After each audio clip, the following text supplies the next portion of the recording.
Today we're back, as promised, to talk about Kensi's sexual abuse story and how she navigated her complex trauma and cultivated courage. My friends, you are not going to want to miss this. Her insight is incredible. Her authenticity and take on things is priceless, and truly, you're not going to hear these things in many other places. If you have a history of sexual abuse or love someone who does, this episode is going to help you find a deeper healing and understanding than ever before. Don't miss this episode to hear all the things she has to share with us. I promise you, you're going to want to thank her because it is that good. Let's jump in.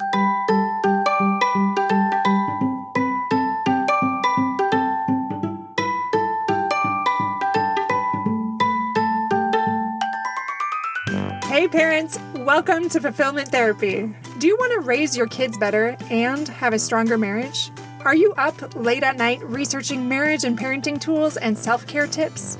Do you start each day hoping for deeper connections and less chaos, but it ends with family arguments and going 12 different directions again?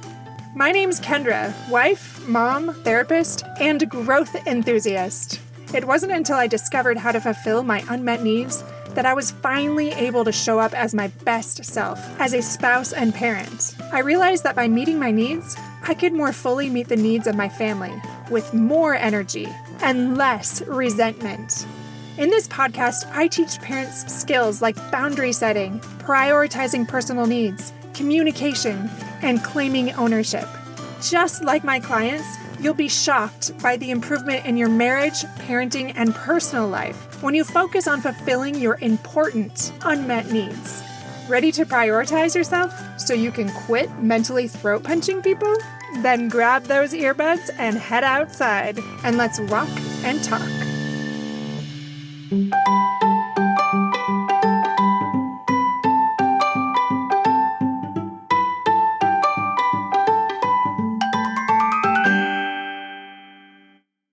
Go back to what you were saying. Forgiveness is the responsibility of the harmed. Again, that can take time. And that also implies doing the things necessary to protect yourself. As far as repentance, that is not the person who has been harmed. It's not their responsibility at all. But if someone comes to you and says, I repented, or I want to remove the spiritual aspect of this because I have been so touched to see that this is consistent through all faiths, through non-faiths, morality. There is a real truth here that if you harm someone, it is your responsibility to make repair. Whether you are religious or not, whether that's attached to the atonement or not, if you want to have a relationship with this person, it is your responsibility to make repair. And that is not the victim's responsibility. But it is a good indicator for the victim to know where that person is at. If that other person is unwilling to listen and hear what the victim has to say, what they need to feel safe and secure, that's a good indicator that that person is not ready or able at this time to engage in the way that the victim wants and needs. Yeah. And so then that can inform how they go forward in making their choices and how to be in relation to that other person. So that was really helpful for me, is kind of gaining clarity around those religious topics or moral topics that I feel like are often turned around. Like you said, they're kind of like put backwards. The responsibility of like making things right, making things comfortable is put onto the victim. And then I want to say part of my healing journey. So I'm not really going into my abuse situation. I'm going kind of backwards, like how I've been. But I do want to say that a reason why that I felt so motivated in this was because I did gain awareness that I had been abused as a child too, when I was in diapers still. So I didn't know how old I was, same as you, like maybe 2, 3. I guess if I wasn't potty trained by 4, maybe 4 still. I don't know. My mom also passed away when I was young, so I can't ask her those questions. But I was in diapers still, so the abuse happened when I was pretty young. And it became apparent to me that I was super limited in my ability to communicate and articulate what happened to me, just like you. And it like dawned on me why it is so important for us as adults to take these situations so seriously, not because the person who has wronged or harmed another person is this terrible person. No, but because there are these innocent babies that cannot speak, that even if they did speak up for themselves, like you did when you were 7, the odds of that person listening is very low. And so then what I learned going forward as I went back to school and things like that, you begin to see grooming tactics and manipulation that is used. And so you think of these children that are not fully developed, who are highly, highly susceptible to manipulation, and they want so badly to be approved of. So often those who abuse are often very charismatic, very connecting. And so it's very confusing for children and even teens and adults who have been groomed as children beforehand, where this has been portrayed to them as normal. Right. And so for me, it was like, this is so important because it's still happening. And if we aren't setting boundaries, if we aren't holding people accountable as the adults who are responsible for these babies, then no one is, because these babies can't, like, they don't have control in their lives. They are completely dependent on us until they are 18 years old. Like, that is what dawned on me, is that I didn't really have a say until I was married. Honestly, I think that that's when all of this started surfacing, is when I really began to feel like I was powerful. I don't know if that's actually the word, like that I was capable. I was the chooser in my life. And I think that happened around this experience right before I was 30. So I'm thinking of this and I'm like, it took me 30 years to feel confident enough to even begin to analyze this. And we are expecting children to do that, to have the maturity, to have the language, to have the skills to process something so traumatic and so disorienting, and so something that calls into question their identity, their worth, their value. We are expecting children to know how to do that. It's not only like unfair, it's not possible. Realistic, right? Right. Thank you. It's not realistic. It's at all. And so I just, for myself, the reason why I feel so strongly about addressing this, that I'm willing to talk about this on your podcast, Kendra, is because it's not about protecting our egos, our pride, our embarrassment or shame around past events, but rather doing what's right to protect those who need our protection, who are dependent on us. And that is often vulnerable populations. Traditionally, that's children and women and disabled and the elderly. And I think it's really important. And this is something I want to speak to also, and I'll try and wrap things up here soon, but something that was and continues to be brought up and maybe brought up against me is, why don't you leave the past in the past? What's done is done. Like, why dredge up? Why open things up that are already done and over? And one, I want to say, look at patterns. And I think that you will, if you're honest with yourself, you'll see that it hasn't actually resolved, as I have seen in my own situation. There are patterns that indicated that there were, I don't know exactly what the struggles are, but that there wasn't true healing or repentance as claimed. And I remember this being used as part of the forgive and forget. So like the spiritual abuse, spiritual manipulation, forgive and forget. It was interesting to me because it's like, stop focusing on the past. But as religious people, that is so interesting to me because what is our spiritual context, our most Right. sacred text that we learn from? Is it Looking not? to the past. Yes. Is it not all past historical records? Yeah. Like, it's super interesting to me that it's like, no, don't go dredging up the past because that's embarrassing for me. I'm ashamed. Those are the words that they don't use. Right. And just one sentence in there. I love that you said that, but also like a reminder, those that are silencing, those silencers, you spoke to patterns that I see with my clients over and over. When I get those people in my office, every time they were silenced, they were shut down. This is a pattern that's so unconscious, so many layers, so generational. And I can't speak to their story, but there's a reason they're silencing. And there's a reason you can't do it anymore. Yeah. And it's interesting because I didn't go into my story, but that was what was so fascinating is all I had was like, why is this bothering me in separate events and what seemed unrelated? And then as I continued to ask, to talk, to speak up, to talk to different people, to gain clarity, I started to see a common pattern emerge. And I saw a common pattern, not just in my family, but in other families, in Right. so many families.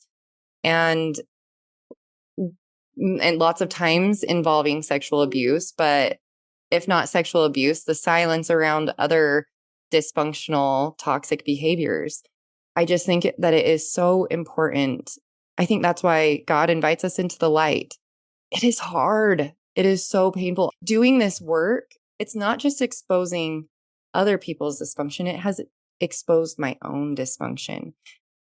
And not in a shameful way, but to see like, oh, I was an enabler. And initially, I took on that role as a survival response, right? Like I didn't feel like I had the voice. I didn't feel like I would be heard if I spoke up. And so instead, I enabled, right? Yeah. And that pattern has persisted in various relationships in my present day life, right? So it's not just leaving it in the past. It impacts us here and now. And in what ways have I brought that mindset into my marriage, into my parenting? And I don't want to perpetuate those same cycles in my family. And that's why I feel so strongly about doing this work for myself.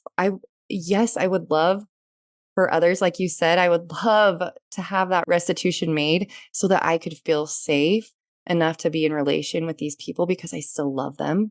But if not, I have to do the healing for myself. I have to have the courage to set boundaries and say no. I have to have the courage to, like you said, validate myself and my experience so that I can show up as a functional mom for my children.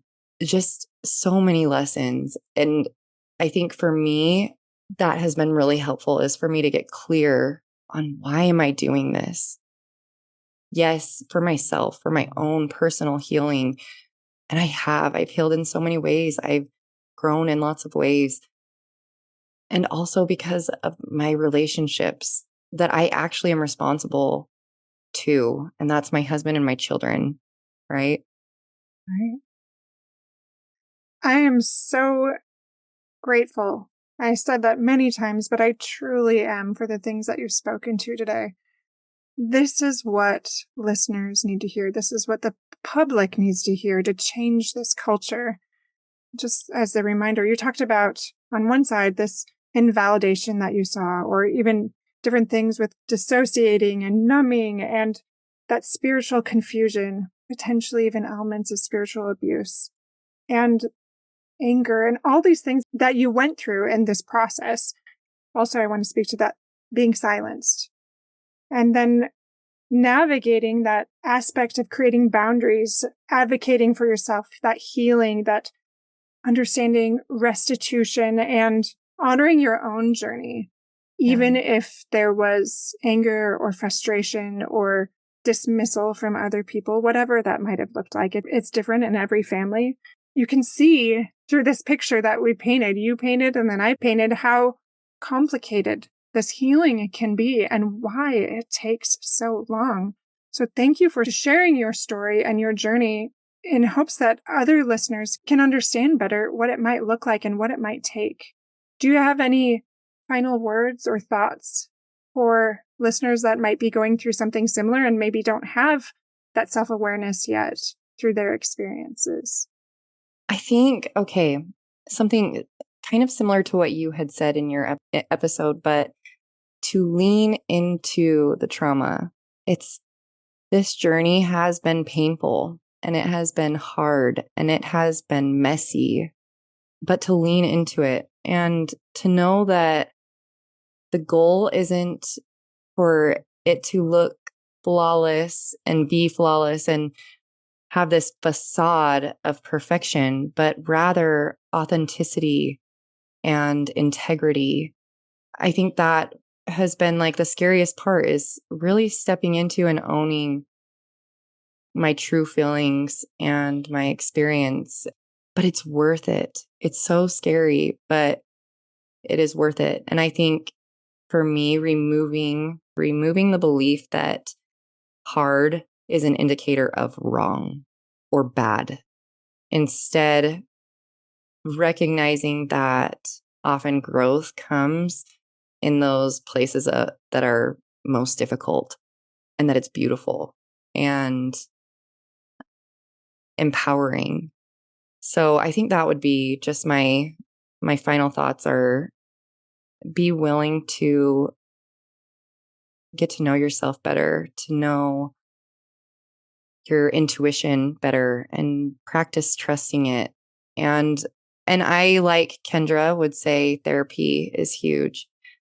For me, getting on medication, and I talked about this in our fight, flight, freeze response episode, but medication, cognitive behavioral therapy, a therapist, and EMDR, along with many other modalities that we could probably go into on another episode, have all been really healing for me. But I think a therapist will help guide you through this. I know without a doubt that my therapist helped me to get to a place of security, that my brain was able and willing to then address these things. But your subconscious is not going to release difficult, challenging realities if it doesn't feel safe. Absolutely.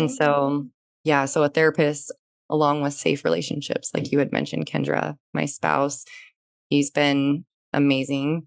We've been imperfect and messy as we've done this, when I've gotten triggered and I'm like a crazy mess and he doesn't know what to do with it, but he's been there and he has been a constant. And that has been a gift for me as I have addressed this fear of rejection, and also learning to validate myself. Having someone that can see me and still love and accept me has been really important. Oh, that's wonderful. A wonderful place to end it. Just reiterating what you said, that authenticity is a big part of this, and that growth comes in difficult places.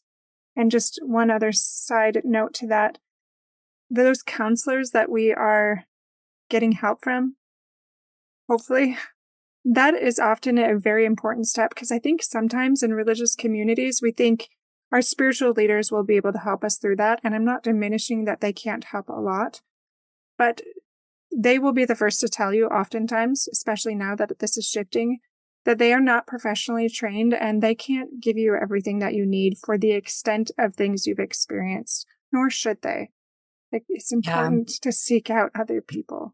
And I was going to say, with my own experience, don't go to your spiritual leader. It can complicate things Or and it can make it worse. Right. They are not trained. They are wonderful, beautiful people. Do not go to your religious leaders for therapy. Ask them for prayers. Yes. I love that. Well, thank you again, Kensi, for coming on and speaking to something that it's not easy. It is complicated. It is hard. It is raw. Even though we've both done a lot of our work, it is still not an easy topic to address, and it takes courage. So thank you for the courage you've shown today and being authentic and vulnerable with us. I appreciate it. Thanks so much, Kendra. Thank you for giving me a voice here. You are amazing.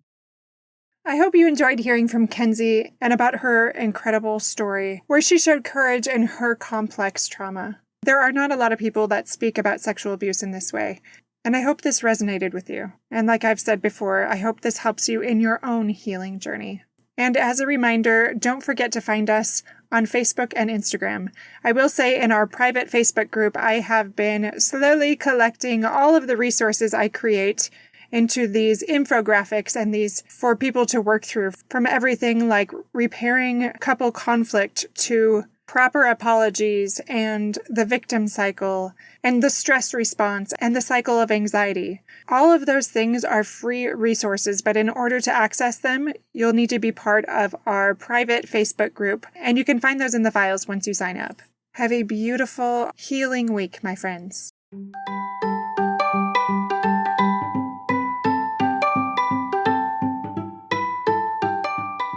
Hey friends, I hope you enjoyed today's episode. If you did, chances are someone else would too. Would you take 30 seconds to share this with a friend who's looking for greater family fulfillment? And while you're sharing, tell me what you think about the show by leaving a review on Apple Podcasts. It refuels me when I hear this podcast is helping you, no matter what your house or your hair looks like. I'll meet you back here every Monday and Thursday morning for more episodes. Until then.